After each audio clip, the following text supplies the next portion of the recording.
Ripple SEC XRP case update. I've got the latest for you, and we'll talk price at the end.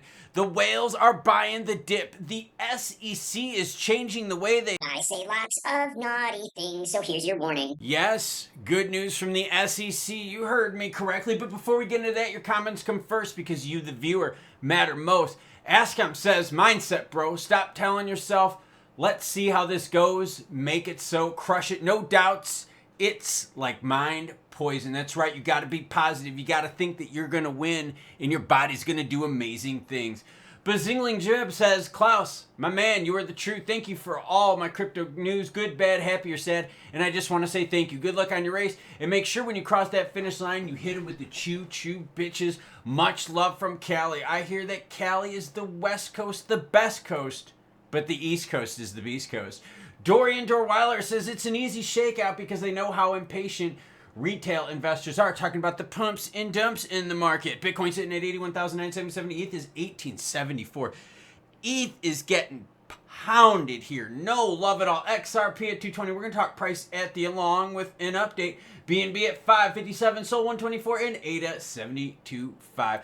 CPI came in good, but remember, one good report doesn't undo 4 bad ones in a row. US SEC moving away from requiring crypto firms to register as trading systems. Okay, this might get some mixed reviews from you, but I'm bringing you the news. Acting chief of the SEC, Ueda, says, guess what? They've widened the definition of alternative trading systems to include some crypto firms. It was an expansion of the earlier effort aimed at trading of treasuries markets, Ueda said in prepared remarks. In my view, it was a mistake for the commission to link together the regulation of treasury markets with the heavy-handed attempt to tamp down the crypto market. Essentially what they're saying is the previous regime, bit of overreach. They wanted to look at crypto just like the way they look at stocks. Not going to work, girlfriend. Rumble adds 188 BTC to their corporate treasury for filling their $20 million BTC strategy. Now, remember, as we go through like these markets, ups and downs, pumps and dumps, lowercase p, it's not a capital P, and dumps, right? Players out there that still have the plan, right? That have the plan, like their plan, their strategy plan, all that, they're still buying. They're not shaken out by this. They're looking at this going, nah, we're used to this. This is the crypto market. We buy dips, we buy tips. We are long-term hodlers and stackers. So Rumble gets in, buying their 20 million BTC that they set. Now, hold on. This gets even more important. Why? Oh, yeah, by the way, this is all linked in the description below. Here's the news announcement from them. You can read it. It's a pretty good read. Metaplanet now boosts their Bitcoin holdings with another 162 BTC purchase. That's right. So they're still going. Now, this is where things get crazy. They are like the micro strategy out there in the East. This is where it gets wonky. According to the official announcement, Metaplanet's Bitcoin treasury has now exceeded the 3,000 BTC mark. They're often referred to as the Asian MicroStrategy. Metaplanet has steadily increased its Bitcoin reserve since April 2024 as part of a long-term investment strategy. So now we've seen how MicroStrategy out here in the West has formed with its stocks. Listen to the stats regarding Metaplanet's. Since the beginning of its Bitcoin purchases in April of 2024, Metaplanet stock has skyrocketed by over 3,000%, earning the title of Japan's best performance stock. This is, I'm telling you, it's not just the United States you're seeing this move. You're seeing this move all over the place. So again, the bigs, the whales, the corporate treasuries, they are staying with their BTC mission purchase. Okay, now let's get to this SEC Ripple XRP case roundup. SEC is wrapping up the Ripple case. Word on the street is that Garlinghouse and Ripple are trying to negotiate better terms. According to a recent report by Crypto in America host Eleanor Tourette, the SEC is currently wrapping up the Ripple case. According to Tourette, the case is yet to be dropped due to Ripple trying to negotiate more favorable terms. Let's go right directly to her. She's probably like one of the best people out there resource-wise when it comes to crypto news. I'll have her stuff linked in the description below.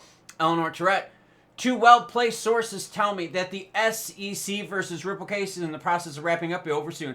My understanding is the delay in reaching an agreement is due to Ripple's legal team negotiating more favorable terms in regards to the August district court ruling, which imposed $125 million to fine. The argument, I'm told, is that if the new SEC leadership is wiping the enforcement slate clean for all previously targeted crypto firms because of its regulatory stance is going to be changing, why should Ripple still be penalized? Accepting the Torah's ruling as it stands would mean that Ripple is essentially agreeing to admit to wrongdoing, but now the SEC is totally changing it. Okay, basically what's going on here is there was an fine imposed of 125 million. Okay, originally it was 2 billion. That's what Gensler wanted, and the courts were like, dude, you're an idiot. We're going to do 125 million. So now the Ripple legal team is going, well, wait a minute. Should we even really, have to pay a penalty? I mean, did we really do anything wrong? Because, yeah, maybe according to the old rules, we did something wrong. And, yeah, according to the old rules, you could punish us. But now we're seeing all these cases from the SEC being dropped. We're seeing a huge shift in regulatory in the United States. So should we pay the fine? And that's what she's saying where the delay is coming from. Now, listen to her final statement here. There is no real playbook for this kind of thing, which could explain why the case is longer resolved than the rest. The other thing is, too, is you don't have a court date coming up now for a few weeks. So they have time. There's no pressure. It's not like there's a court date coming up, in a couple days. We're like, oh my gosh, I got to do this. No. They got time. So they got a few weeks left to work this through. So now they're talking about, hey, not paying a fine at all, which would be great for XRP and the Ripple team. I think it would be very good. That sets up the stage for the ETF action with XRP, and it sets up the stage for us talking price. Fear and greed index, we're at 19 right now. Extreme fear. BTC dominant season, yep, 14 out of 100. Overall volume in the market, 111 billion. Volume for XRP, fairly healthy at about 7 billion. We've seen the pumps in the last month, but we've seen the dumps. We've seen the move today when it came to CPI data, along with the market kind of refiguring itself out. You're going to see a lot less volatility because there's going to be a lot more weight on what Jerome Powell and the Fed says. Now, to be honest with you, Jerome Powell and the Fed, they're going to pause. But it's what he says that the market is going to be going sideways for. Now, the other thing we got to think about, too, is we've got some tariff trade war action going on. That's not good in the short term for the markets at all. You got other players out there thinking of keeping rates higher for longer. That's not good either. But you got some case action, which we know is going to be over soon. We just got to wait our turn. And if the case is going to be over without penalty, well, that's really good news. That's way better news than, hey, y'all did wrong. You're going to pay the $125 million while the SEC changes their stance. Now, in terms of the candlesticks for XRP, let's swing it on over to the 15 minutes so we can capture near and midterm. You can see the oscillations here over the last couple of hours. Market's trying to figure out what direction it wants to go. We have no problem with that. In order to get to 250, 260, we're going to definitely need some more bullish news. Something big, something that's not already in the pipeline. We know the case is already in the pipeline, so could we get some pumperoni on it? Sure. Would it be mega pumperoni? No, I'm not thinking capital P. I would think lowercase p because I think a lot of us out there know what's going to happen. It's just a matter of when, not if. ETF? Ooh. That could definitely give us a capital P in the pumperoni department. Also be neat to see if we get some actual good news from the Strategic Reserve. They've got more little mini meetings being announced. They're moving forward with it. We just need some deets that work out in our favor. So when that happens, I'll be sure to share it with you. So make sure you hit that notification bell so you don't miss out. But right now, we're waiting for more data to see how the market is going to react. We've been recently touching sub $2 XRP. Y'all have been telling me you've been buying the dip. I've been sharing with you that the bigs out there are buying the dip and talking about several companies. So what's your strategy and what's your buy point? Because I kind of feel like we're in the mez zone. So definitely some good news with the case. Because for real, a lot of us were sitting here thinking, all right, cool, you just pay the penalty, we're good, we move on. But now if they can completely wipe the penalty off, wipe the wrongdoing off, oh baby, now that's a great situation.